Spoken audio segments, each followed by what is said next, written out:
Продовжуємо роботу. Continue our working day at Ukraine Crisis Media Center. Now the floor is given to Colonel Oleksandr Motuzyanyk, Ministry of Defense of Ukraine spokesperson and ATO related issues. Welcome.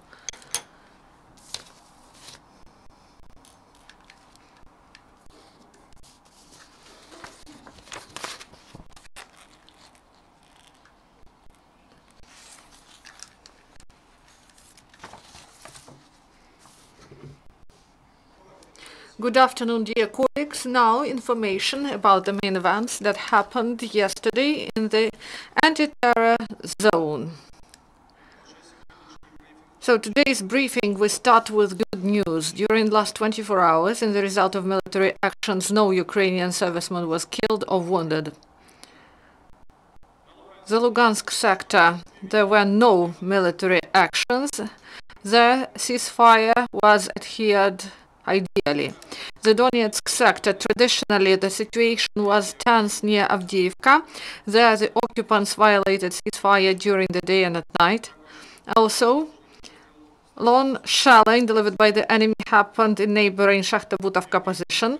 Also near Gorlovka, the occupants shelled 3 positions of the armed forces of Ukraine. On the whole, yesterday in the Donetsk sector there were 8 enemy shellings. And in the majority of cases, Ukrainian forces were forced to return fire. The Mariupol sector, there the situation remains the same.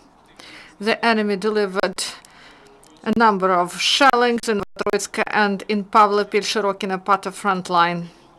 Moreover, in Lebedinsk, there was short-term mortar shelling delivered by the enemy. Traditionally, main activity of the enemy was in the evening, and also Ukrainian forces returned fire. And yesterday, at about 4:30, the occupants opened fire at residential quarters in Marienka, and they used 82mm mortars. And in the result, 7 private houses were damaged. According to the information provided by the Chief Intelligence Department of the Ministry of Defense of Ukraine, enemy activity near Gorlovka and in Pavlo-Pilsherokina part of the front line is connected with the fact that enemy reconnaissance officers escalate situation intentionally. The subverters enter gray area and open fire at the direction of their own position and then blame it on Ukrainian side.